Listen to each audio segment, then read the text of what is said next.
नमस्कार दोस्तों, आप देख रहे हैं डेमोक्रेटिक वायर और आपके साथ मैं हूं महक। राजनीति में ऐसे कई सारे नाम हैं जिनको भले ही सियासत विरासत में मिली हो, लेकिन इन्होंने अपने दम पर ऐसे काम किए जिसकी वजह से आज इन्हें जाना जाता है। आज की वीडियो में हम आपको ऐसे ही एक कदावर नेता की कहानी बताने जा रहे हैं जिन्हें सियासत बेशक विरासत में मिली थी, मगर उन्होंने अपने दम पर पूरे बीजेपी को टक्कर दी। कहानी उस नेता की जिसने एक नहीं बल्कि तीन बार पूर्व उप प्रधानमंत्री को चुनाव हराया। वो नेता होने के साथ साथ वकील भी हैं। कहानी कांग्रेस परिवार के बेहद करीबी माने जाने वाले नेता और हरियाणा के पूर्व मुख्यमंत्री भूपेंद्र सिंह हुड्डा की। 15 सितंबर 1947 को जन्मे भूपेंद्र सिंह हुड्डा को सियासत भले ही विरासत में मिली हो, लेकिन इन्होंने अपने दम पर ऐसे काम किए जिसकी वजह से आज इन्हें जाना जाता है। ये कांग्रेस के बेहद करीबी और कदावर नेताओं में से एक हैं। भूपेंद्र सिंह हुड्डा के नाम कई सारे रिकॉर्ड दर्ज है, लेकिन इनके राजनीतिक सफर के बारे में बताने से पहले आपको इनका एक दिलचस्प किस्सा बताते हैं। हुआ ये था कि एक बार भूपेंद्र सिंह हुड्डा को एक अनजान कॉल आया। इस अनजान शख्स ने भूपेंद्र सिंह हुड्डा से यह बता दिया था कि आप कितने वोटों से चुनाव जीतने वाले हैं। दरअसल एक इंटरव्यू में इस बात का खुलासा कर रहे भूपेंद्र सिंह हुड्डा ने बताया कि साल 1991 और साल 1996 में चौधरी देवीलाल के खिलाफ मैं चुनाव लड़ा और जीता भी।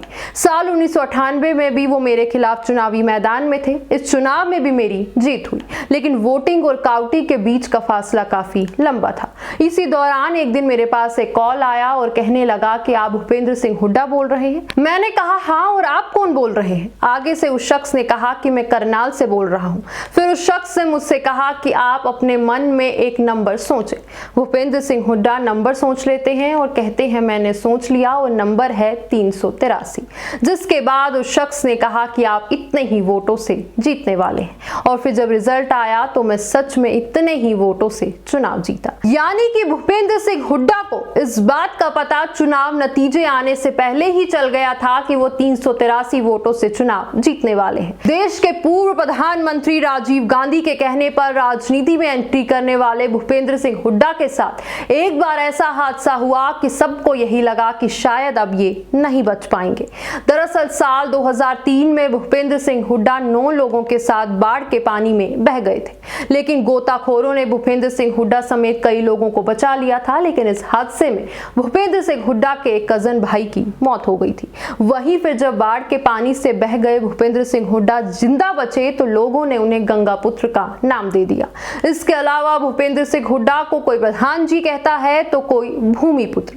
वहीं अगर राजीव गांधी ना होते तो आज भूपेंद्र सिंह हुड्डा भी नहीं होते। दरअसल राजीव गांधी ही वो शख्स थे जिन्होंने भूपेंद्र सिंह हुड्डा को चुनाव लड़ने की सलाह दी थी।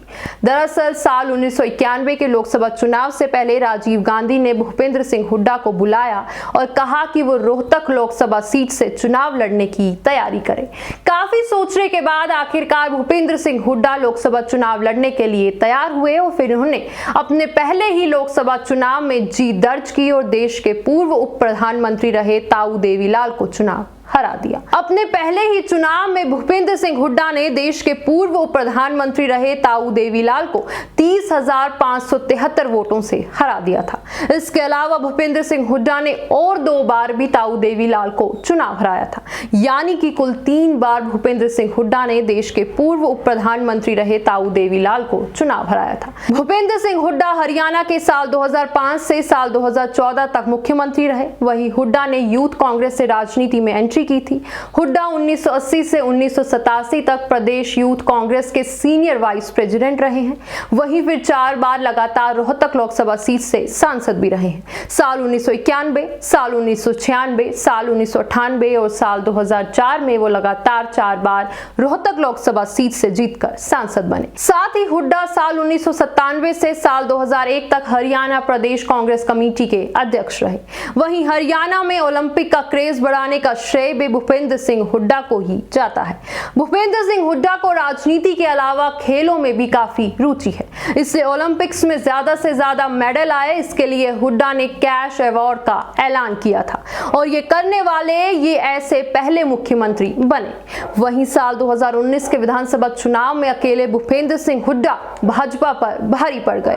दरअसल 2019 का लोकसभा चुनाव जीतने के बाद भाजपा ने हरियाणा विधानसभा चुनाव को लेकर नारा दिया था कि अब की बार हम यहां 75 सीटें अपने नाम करेंगे, लेकिन भूपेंद्र सिंह हुड्डा ने लगातार रैलियां की, जनता का भरोसा जीता और फिर भाजपा के 75 सीटें जीतने वाले सपने को मिट्टी में मिला दिया।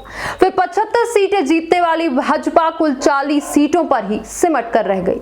वहीं 2019 के विधानसभा चुनाव में भूपेंद्र सिंह हुड्डा 90 विधानसभा सीटों में से 31 सीटें जीतने में सफल रहे। वहीं इस बार के विधानसभा चुनाव में देखते हैं कि आखिर कौन बाजी मारेगा। आने वाली 5 अक्टूबर को हरियाणा की 90 विधानसभा सीटों पर वोटिंग होनी है और फिर 8 अक्टूबर को नतीजे घोषित होंगे। चलिए दोस्तों, फिलहाल के लिए इतना ही। अगली बार फिर करते हैं आपसे मुलाकात किसी ऐसे ही दूसरे किस्से के साथ। तब तक के लिए आप खुश रहिए, मजे में रहिए और साथ ही अब जाते जाते वीडियो को लाइक और चैनल को सब्सक्राइब जरूर करके जाइएगा।